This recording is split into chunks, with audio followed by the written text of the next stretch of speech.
Welcome to Bounce, the podcast where we dive deep into the world of product teams, the challenges they face, and the incredible stories of resilience that emerge. I'm Molly Cox, your co-host, a product designer with a knack for navigating through the storms of creativity. And I'm your co-host, Claire Flowers, a product manager who's seen it all.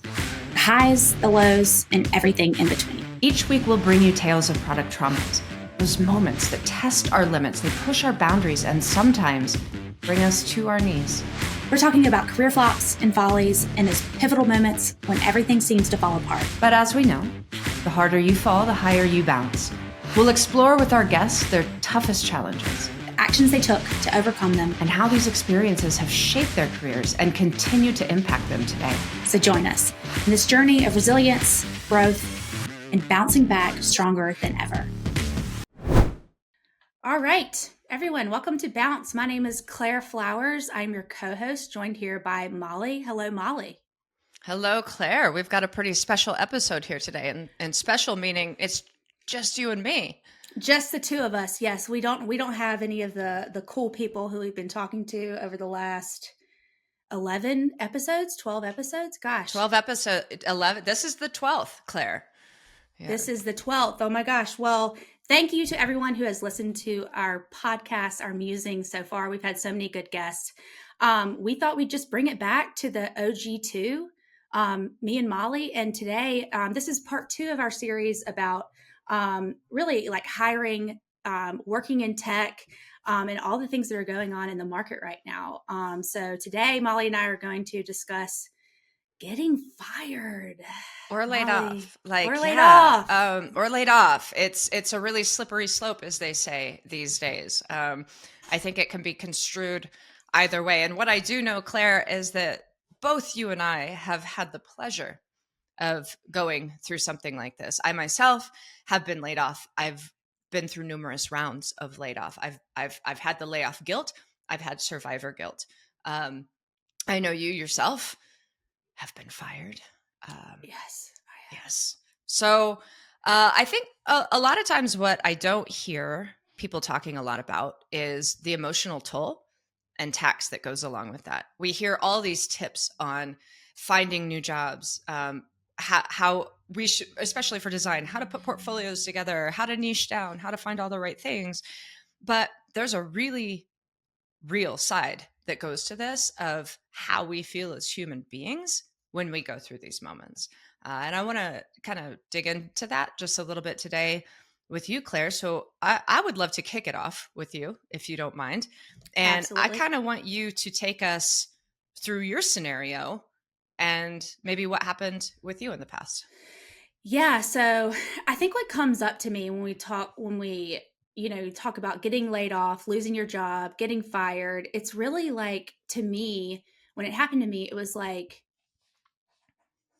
how can you define failure other than losing your job? Right. I mean, like I'm the type of person who I get like very, very invested in whatever job I'm doing. I think that can be a good thing. It can also be a bad thing. You know, sometimes I find that like my identity can be wrapped up too much in my job. So that just like makes it this massive thing in your life. But yeah, just to share a little bit about when it happened to me, this was back in, I'm going to age myself. This was back in like... You will never age yourself more than I will age myself, Claire. That always gives me great comfort. Honestly, yeah. It does give me great comfort. I think it was 2015. I had been like in a professional job, like post college, I think for like 5 years. I was actually working as a marketing manager. And it was one of those jobs. I was working for a music venue. So it was so much fun. It was a grind. I mean, it was late nights, as a marketing manager for a music venue, it's a lot of events. And so putting on a lot of events, promoting shows. And so, I mean, I lived there and I really did. I made it my whole identity, and the people I worked with, I loved so much. But it was a small venue, and it was the music industry, especially in like concert spaces, tough. It's cutthroat. It's competitive. You live and die by like selling a good show versus selling a bad show. And we had kind of had a tough season where some of our shows weren't selling as well. And the owner came in and he laid off our marketing team, which was two, including me, and someone else on my team who was a little bit more junior. And I just felt I was just gutted. I mean, I don't even know what the appropriate response in that situation is, but I think I remember like going down and like going back and sitting at my desk and like finishing an email that I'd been working on. And Well, my you're in shock to some extent, yeah, right? I Like was in what are the things that I do in this moment? yeah, Yeah. and the general manager at the time came over to me and he was like, "Are you okay? Like you can go home." I was like, I honestly don't know what to think. You know, I'd never had that situation happen to me before, and I just felt like a total failure. I mean, it's hard not to take something like that personally, right? I mean, it's just kind of like this is this thing. It was my whole identity. I worked so hard. I was like, um, a lot of, I mean, I stayed late, worked weekends. I made it my whole entire life. And then it was just, ripped away. Well, So tell me this, Claire. Like, so you said there was two of you on the team. Um, how many people were there in a whole? Was it just you two laid off? You said they got rid of the whole marketing team. Was this an effort of two, of two? Was this an effort to start over for them with marketing, or were they just kind of on collapse in a whole? you know, What's your impression? yeah, well, my impression, which makes it even like the worst type of getting fired, was they wanted to start over. I mean, they didn't believe that I was like doing the job that they needed out of me. And let me just give some context. At the time, I was making like $35,000 a year, working 60 hours a week, and again, the pressure. You're getting some of these like huge acts, and a lot of people, maybe for people who don't know, when you're bringing a musical act, depending on the deal that you strike, a lot of times like the venue or the promoter, in this case the venue was the promoter, takes on some of that cost, and so it makes it like very very important that the show sells. And so it was a strange situation where they had an agency that booked all of the acts that would come in. So like an act that for the size of the room, which was like 1,300 people, could be $75,000 a show, and your ticket price goes up with only 1,300 spaces, or it could be 15. And it was just like a wide range. And so we had this third party that was booking the shows, and they were actually doing some of the marketing that was part of the agreement, and I was there kind of to focus more on the venue side. So creating events on weekends that we didn't have shows that would bring people into the venue and to eat dinner at the restaurant. But at the same time, I was put in this position where I was like managing this agency who was booking the acts, and I didn't have a background in like music promotion, or like I didn't have any of those skills. I had general marketing skills, right? Like email, social media. At the time we did some print. What? Yeah, and so I think, and also I was only like 25 years old, and so it was a strange relationship, because I was meeting with this agency of you know like professionals in their like 40s, 50s, and then some younger people who've been doing it. And so I was kind of put in a position where I was managing them. And so anyways, it was an impossible dynamic, honestly. And I just, instead of recognizing it early and being like, this is a bad situation, Claire, you need to maybe get out, I just, stuck my head down and just worked as hard as I could. But Claire, did you recognize? Was that something, a lot of times we often, hindsight is 2020, as they always say. And if we really look back, there were signs, but the question is, do we recognize those signs in the moment? Did you? In the moment, I don't think I did. No, I think that my reaction was to kind of ignore it and just work as hard as I could. Like you could change this, Yeah. Oh, I right? could. Yeah. I'll just work harder, or I'll do this, or I'll work later, or. But really, and I honestly came to these conclusions in hindsight. It was like after I had to, beat up on myself and say I just failed and didn't do a good job, and it was like years later that I was finally, I came to the conclusion. I was like, that was actually in the moment when it happened, it was the worst thing in my mind, like the worst thing that could have happened to me at the time. And in hindsight, I've realized that it was actually the best thing that has happened to me in my career, mainly because it kind of catapulted me. A lot of my focus at the time was um, I got really into the digital marketing piece. So a lot of into the website and how technology kind of was super important in like ticket sales and promotion. And so when I left, when I got fired from that job, I got hired at another small company that was a kind of like a small software development. And that's kind of what started me into product. And I'm so glad that it happened. But um, yeah, So it was Claire, tough. take us through the day. Take us through the day of reckoning. Like, you know, you always hear these stories of I went in, it was just a normal day in October, right? Like walk us through what happened. I think that it was Or if you blocked it out, has like the no, trauma set it? no, I didn't block it out, unfortunately. I came in and it was, I think, mid morning before lunch. And I think that it was like after a really busy weekend. And so I think I had worked that whole weekend. And so I came in, um, and then essentially the general manager came up to me. He was like, "Hey, I need to talk to you." And he pulled me and the other, my other colleague, the team, the marketing team of two, in another room. And he just said, "Hey, we've got to let you go."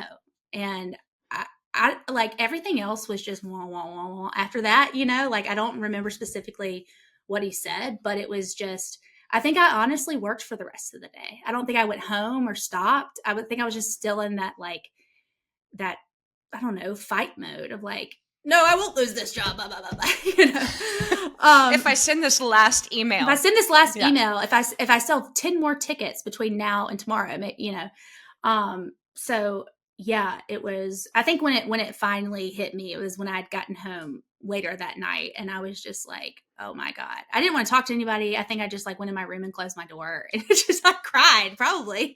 So what would have been better for you had they, because now so often, you know, you unfortunately you go into this a Zoom room, or a big room with other people. In your case, the other person, of your duo marketing team, One.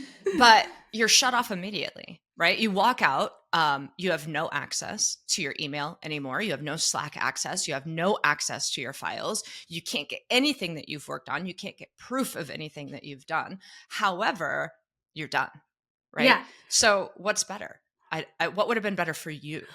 Honestly, so they when they let us go, they let us work out at 2 weeks. They were like, you have, I think it was actually 3 weeks. And I think it would have been better if they would have just said like, today's your last day, you can go. And I didn't have to go. Cause it was like those 2 weeks that I was there that I knew that I had lost the job and I had to continue like wrapping up my projects and I was having meetings with people. And it was like this elephant in the room. Well, Claire got fired and she's leaving, So I think it would have been honestly better to not have to work out those 2 weeks. I think the reason why they gave me the 2 weeks is because like we're gonna get the work out of her and we're gonna pay her. And I was thankful for that, honestly, because there was no severance.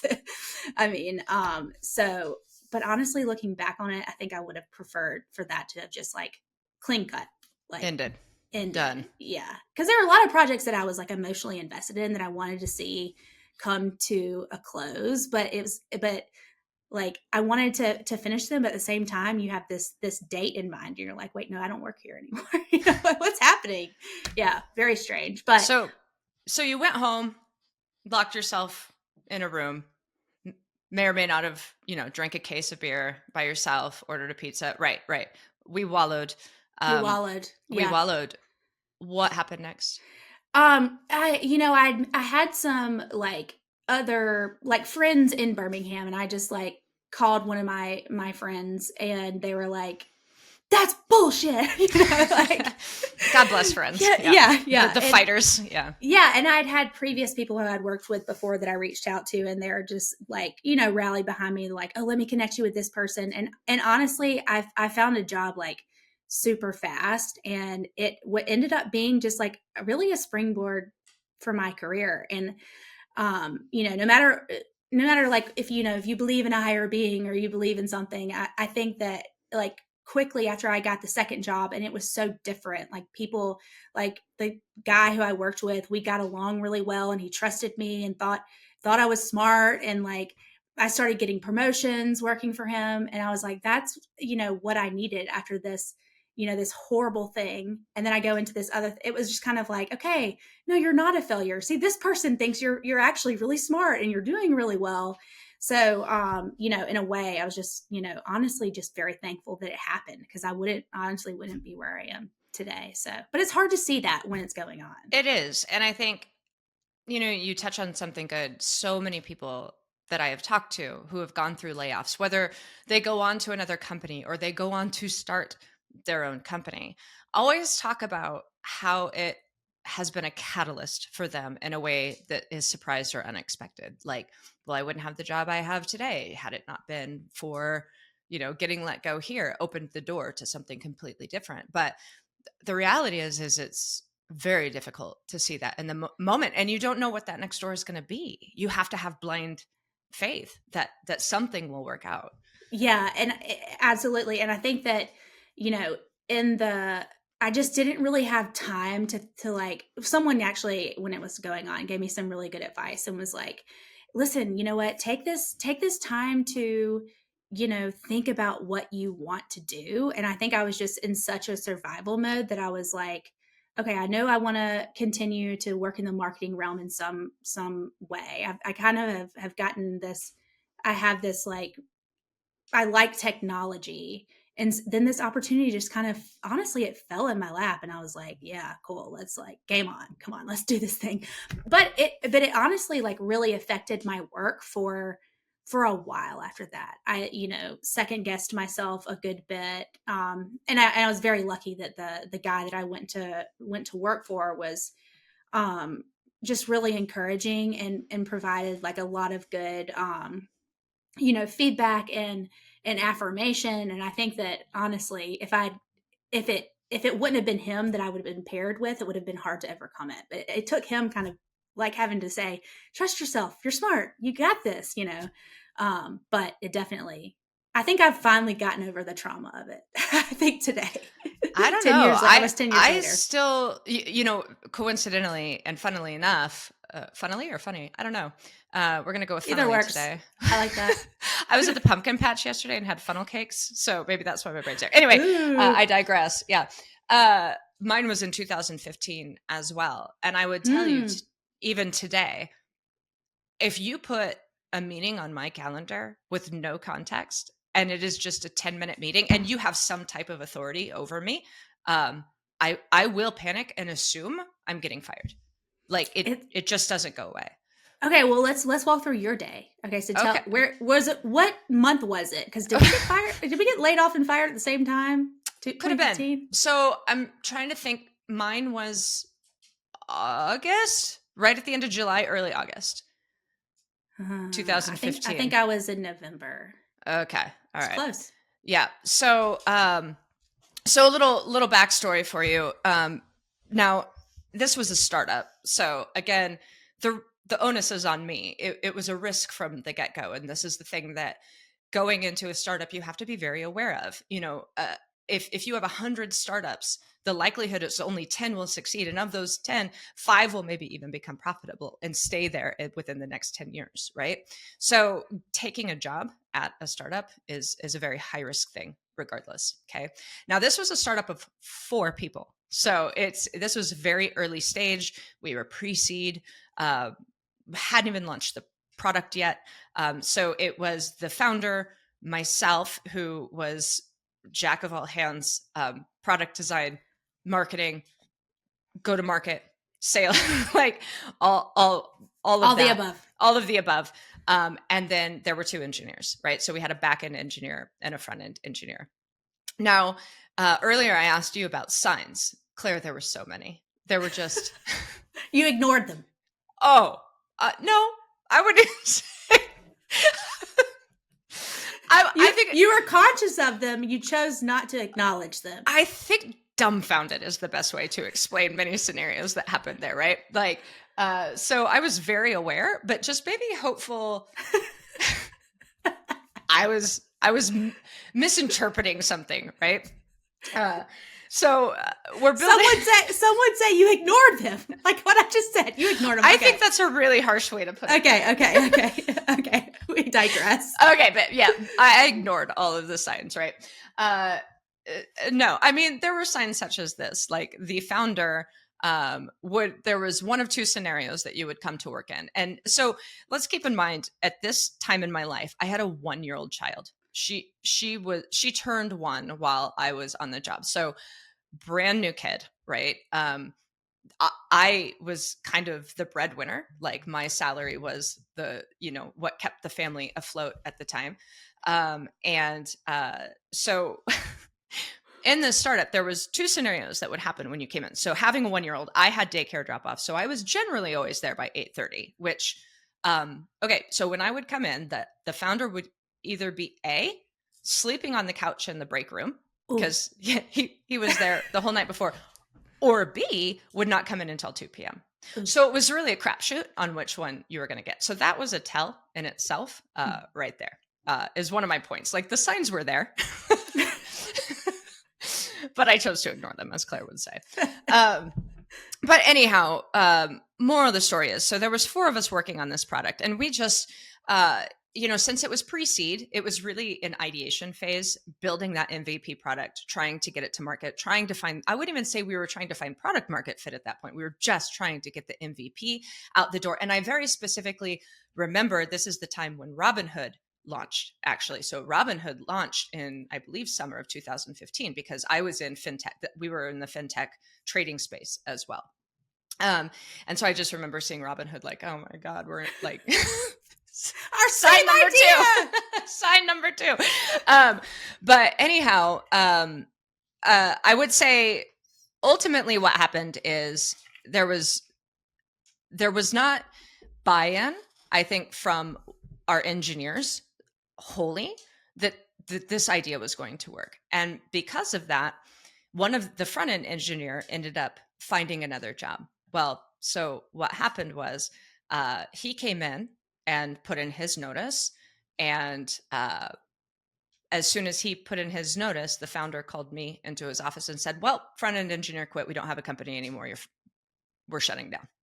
And I was like, so I just didn't even know how to, I knew it was coming. So, and this is a really hard story to explain, because several months prior to that, I had a sit down with the 2 engineers, and they were like, you might just FYI want to start looking for something. So I did, and I got another job, right? Which paid me a lot more than what I was making there. So I went in and put in my notice, and the founder countered and said, we won't have a company without you. We need you to stay here, and gave me the same amount that I got paid there. And when I tell you I was laid off less than 6 weeks later, I wouldn't be lying to you.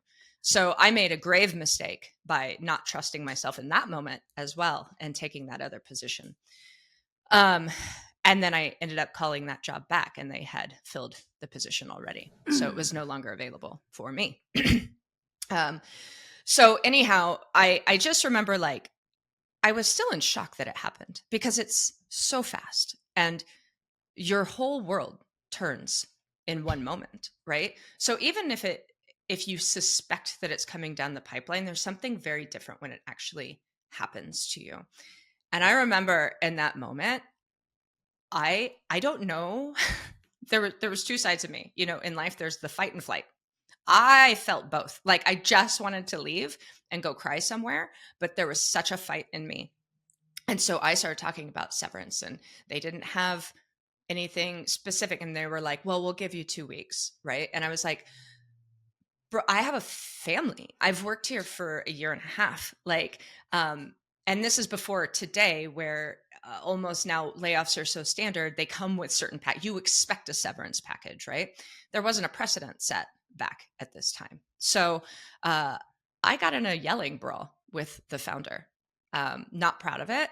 I kind of blacked out I got tunnel vision in that moment. I want to hear what you said. I don't even remember what I said, Claire. I just remember being so upset that like I had turned down this other job and was promised like, you know, we'll get this to where it needs to be. I had a 1-year-old child. My salary was the most important salary in the family at that moment, right? There were so many things compounding, and then you give me 2 weeks. Like, but it was, you need to leave. So where you got 2 weeks to still work, it was like, well, we'll give you a 2-week severance, but you need to leave. And anyone who knows anything knows you can't find a job in 2 weeks, Yeah. right? The same was true then as it is now. Yeah. Okay. So I just, but you know, we had Sarah on our show a couple episodes ago, and you just said it yourself when you talk about really wrapping your identity into what you do. I've always felt like I'm a super high performer. Like I'm immune to that stuff because she's self-assured. I do have self-assurance in my top strengths. Thanks for calling that out, Claire. But I do have belief in myself that I work hard enough. If I work hard enough, I will be immune to this stuff. Well, it's just not true. And that's where rectifying who you are and how good at what you do is versus the reality of business, right? That startup was going to shut down one way or another. It is simply not in existence today. No matter how hard I would have worked, no matter the job I would have done, the circumstances were not there for it to work. Right. Yeah. But man, when I tell you, I was low. I don't know that I've ever felt worse about myself in my life. The negative self-talk, the constant beating myself up. I remember we went out to eat a couple nights later, which, you know, no money, don't care. I got to let's blow these funds. I got to put the hurt out some way. Right. So let's go spend it all at dinner. But I remember sitting at dinner very vividly and looking around the restaurant. And I remember looking at a table at a couple, and in my head, I'd be like, bet she has a job. Bet he has a job. He has a job. They have a job. Like thinking about all the people who didn't have that worry in their life at that moment, who have no idea what it's like to sit there with all the stress and pressure that I was feeling in that moment, and just thinking I was the lowest person on the planet. Right. Yeah. And like everyone was in a good position but me. Yeah. I can so relate to that. Like it's not just thinking like, well, it's like, they're better than me in some way. It's not just that they have a job. They are somehow much better at life than I am. Mm-hmm. Yeah. I can remember thinking that too. And it's like, you start comparing yourself to other people, and when you're going through it, and your friend, hey, what's up? You're like, oh, well, I lost my job. And then there's this whole thing where you have to like tell people about it and relive it every time. And then people look at you with those sad eyes. Well, and even then, like the embarrassment that goes along with it. And keep in mind, Claire, this happened to us in 2015. This wasn't like a normalcy back in that day, right? Yeah. Yeah. It wasn't the industry that we're seeing today. So it was so embarrassing. People didn't really understand startups back at that time, right? Yeah. So just to say like, oh, it was a startup, now you can say that. People are like, oh yeah, it probably failed, right? No big deal, right? Should have known better. Right. Why did you put yourself in that position? But even though it's still you, I think the worst part of being laid off is what you do to yourself. Agreed. Mentally. And even if you're part of a large layoff, you're like, well, why did my name make it on the list? What, am I not a high performer? Like, yeah, and having been on the other side of layoffs as well, which is no fun. And people don't realize, while we may not be getting laid off, the amount of anxiety and guilt and everything, like it's hard. It is so hard on that side as well. But it just never comes down to being an underperformer or how hard you've worked. It's just the nature of where cuts have to be made. Right? Yeah. Yeah. That's a tough pill to swallow.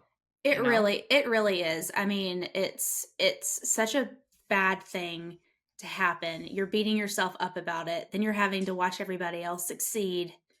And yeah, coming out of it is just, it's so tough. At least in today's day and age, you work in tech, you're laid off. You're like, well, yeah, that Yep. happens. Part of it, right? Yep. That Oh, happens.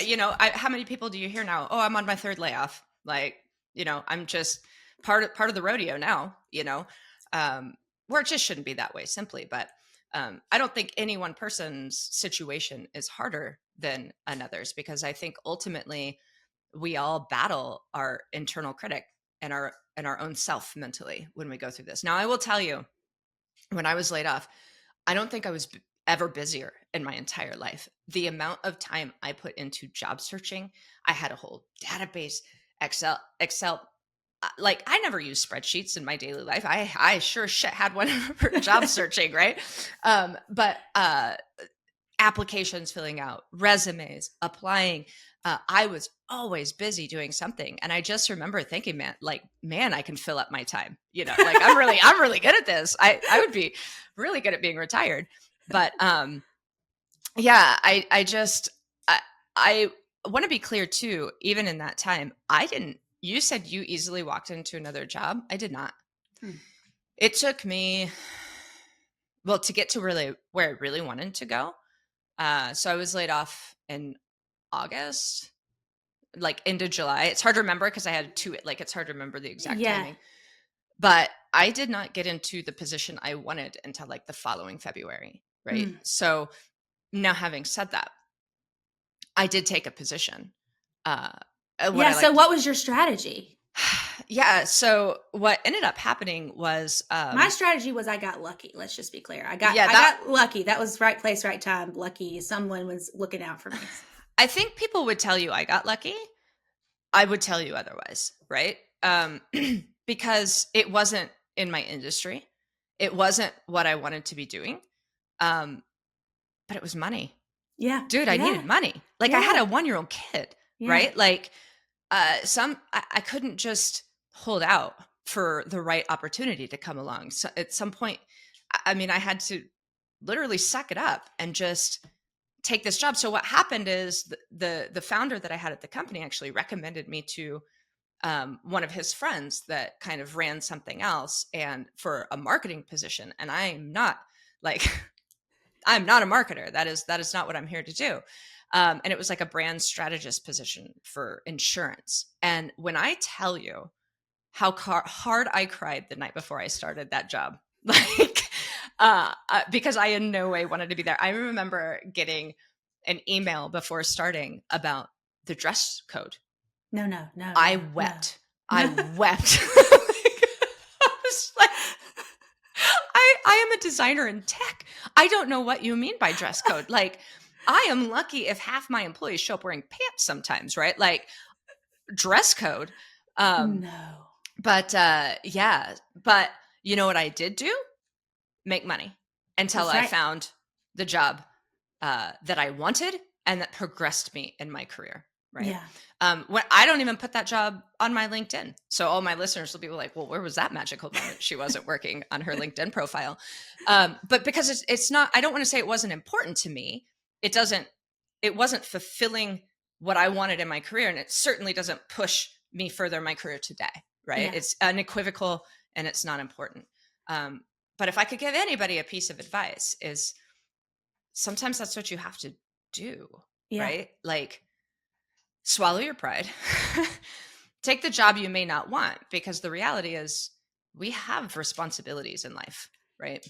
Do you think that people shy away from taking a job that they don't want, or it's not going to get them, because do you think people feel like they're going to be trapped there in some way? Yes. Because how often does that happen, Claire? How often do you start somewhere and like just the thought of trying to get another job, it goes into the process, right? Yeah. And then what if you don't actually take the steps to move on? What if God forbid I like it, right? Yeah. But it almost, I would think that, if you're in that mindset, like, it almost looks worse to have this big gap, because I think that, like, when you see it shouldn't be this way, but I think people see a gap in a resume and you're like, well, what have you been doing this whole time? Yeah. And if I can say, I think if anything that layoffs have given us, it's that any gap in your resume is bullshit. Like, Yeah. I don't need to tell you what that gap is for, because I should be able to take a year off work if I want to, right? Totally agree. I Yeah. shouldn't have to work for a year, and it's no one's business but mine what I did in that year, right? Yeah. But I think some of the sensitivity to the layoffs that we're seeing today has at least given us this one positive thing coming out of it, in that, um, gaps don't necessarily matter the way that they used to, right? But you got I know that you learned something in that marketing job. Actually, I would argue you're actually a pretty good marketer, Molly. Well, thank you that you're pumping up that self-assurance there, Claire. Uh, no, actually, funny story. I actually do have an MBA in marketing. Uh, you don't know this? No. What? I thought you were a theater major. I have MFA in theater as well. Wow. Okay. Yeah, which again, I think we talked to an episode about student loans. That there's the full story to to the amount of my student loans. But this is tracking. But so I do know marketing, but the reality is I worked very hard to get out of that industry, to be in design, to do the things that I did, right? And so to go back was almost a gut punch to some extent. Like, wow, I just really wasn't good enough to hack this. So I guess I'll go back to being a marketer. And I'm not making a disparaging remark against marketers at all. I think they're brilliant, wonderful people who obviously have very difficult, challenging jobs. It's just not for me. And that's not what I wanted to be doing. And here I found myself back in that world when I worked so hard to get out of it. Yeah.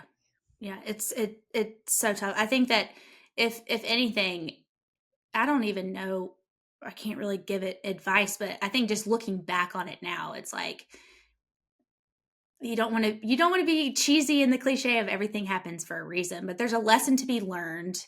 I think that, just being resilient, giving yourself some space to cry, or if you're not a crier, I tend to cry in situations, but if you're not a crier, yell, something, letting yourself like process through it just gets you to the other side so much faster, and just, 1000%.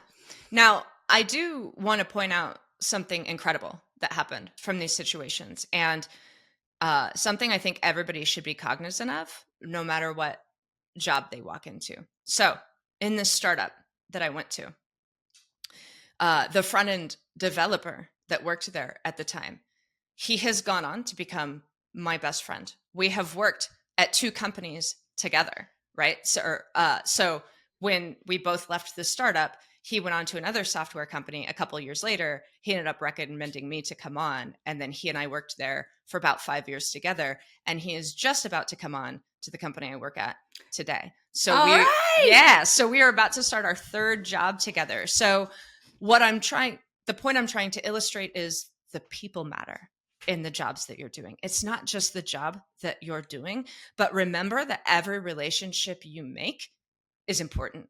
And those relationships can get you to those next moments further down the road. Had I not worked at that startup, had I not been been laid off the way that I was, I honestly don't know that I would be working where I am today, because it was my relationship with that engineer that got me to that one software company that got me to the next place, So it's just very interesting how all of that happens. And then I will say, on the other side of it, the job that I cried in anguish over having to start, one of my very best friends to this day is from that company. And see, so there you go. You got a best friend. It's the jobs that we do are important, but the people that we meet along the way are what get us through those jobs. They're what bring us joy, right? And so I always look at any job that I have is I always take little people with me, right? Like I always find my people, and I know that no matter where I go, those people will be a part of my life again. So I have an engineer that I've worked with numerous times. One of my very best friends was from the company I didn't want to go to begin with at all. But I'm so thankful I did, or she wouldn't be in my life. Yeah, I completely agree. I think that if it wasn't for the friendships that I had made before I went to this music venue, then I wouldn't have found the other job. And I made tons of friends at that new job. I mean, I went to one of my friends' weddings not long ago, and we worked at that company. We went on to actually a similar story. We went on to work at another company together and then another company together. So yeah, I totally agree. See, it's crazy. And that is that hindsight. That is where they say everything works out the way that it's supposed to be. Um, whether it does is arguable or not. But the point is, all of those experiences give us something. And though we may have hard times in some of those choices that we make and some of those career paths that we choose, there's something positive, in my opinion, that will be brought out from it. Right. Totally. Okay. So should we start, continue this, this job loss? What do we think? Yeah, let's stop, continue job loss. I would like to stop, continue, like when we're doing layoffs, what we should like. You're the layoffer or you're getting laid off? I'm going to be the layoffer. All right. I'll be the lady. Are you the not laid a lady? off? I'm the person being laid off. All right. You the lady. Okay. The lady. What I want, I'm going to start with continue, because this is what I have actually seen a lot of startups doing lately, is when they lay off individuals, I would like to see organizations continue allowing them to keep their equipment. Because sometimes if you get laid off, you don't have a personal computer. Yeah. There's so many blurred lines now where you use work computers for personal, you use personal computers for your work.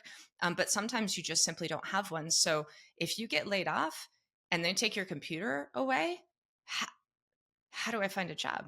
What do I do? You've taken away my means of finding something online. So while none of those scenarios are ever good, I think it's really great that a lot of these organizations are starting to learn what people need in the moments that this is happening to them.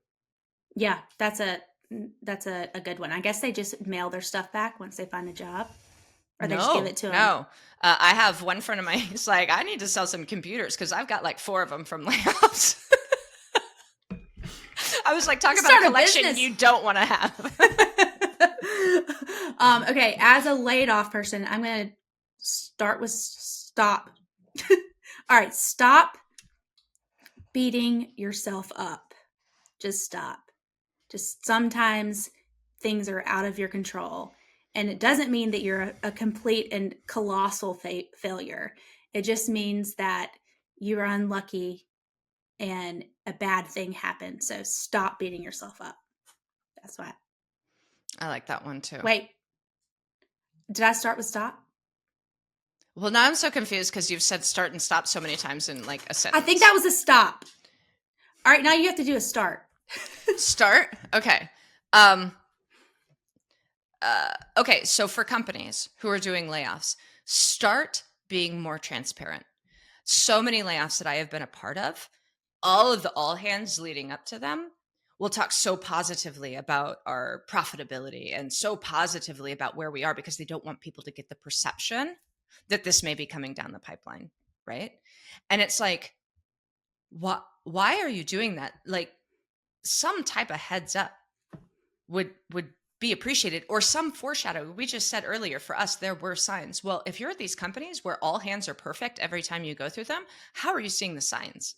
So I think companies need to start being much more transparent about what's really happening versus trying to paint a false picture of hope and promise. Yep. Okay, I'll go with start now. Okay, as a person who's lost their job, start being positive every day when you're in your job search. If you're getting bogged down in the negative, just start with something positive every single day and try not and be too negative on yourself, because that'll just consume you. So start being a little positive every day. Love it. So I think my final one is stop. And what I'm going to say is the layer offers, stop being assholes. Okay. Like, stop doing group layoffs. I know that may be the easy thing to do. Let's just get everybody in a group and do it at one time. We're people and we deserve empathy. We deserve respect. We are demanded respect from our employers. Respect me in the moments when things are hard. Do it to me personally. Stop being an asshole. Mm-hmm. and give me empathy. Yes, retweet, Molly. That's an amazing one. Yes. That's really good. All right, closing us out. Continue for a job. People who've been laid off from a job. Continue to explore everything. So just don't get bogged down in that thing that one job that you think you have. Just continue to explore. Continue to look at other avenues. Continue to reach out to people, and just continue to keep in touch with those friends that you've made. So that'll be my continue. Love it. We'll have to write all of these out on LinkedIn, and I'll write asshole. I'm fine with that. Just kidding. I love it. But so, Claire, thank you for being vulnerable and sharing that with us. It's just, I always like people to know, like, you're not the only one in this scenario, and people you may look up to, people who you would never expect it from. We've all been in this situation at one point in time or another, especially now more than ever. So to wrap up this series, after this episode, I'm so excited for the episode to follow this one.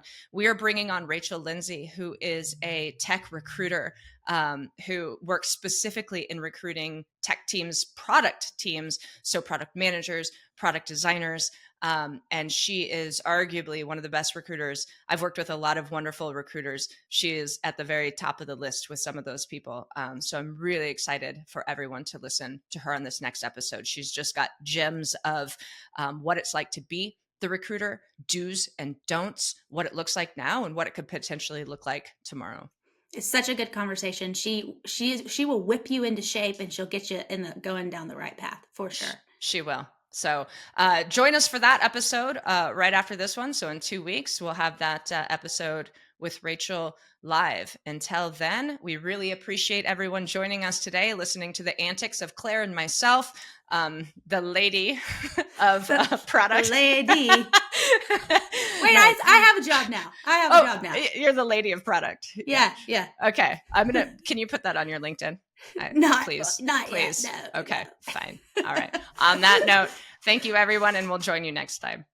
Thanks for tuning into this week's episode. If you enjoyed it, be sure to subscribe and leave a 5-star review on Spotify, Apple, or wherever you get your podcasts. And if you'd like to connect with us, check out our website at bouncepodcast.com.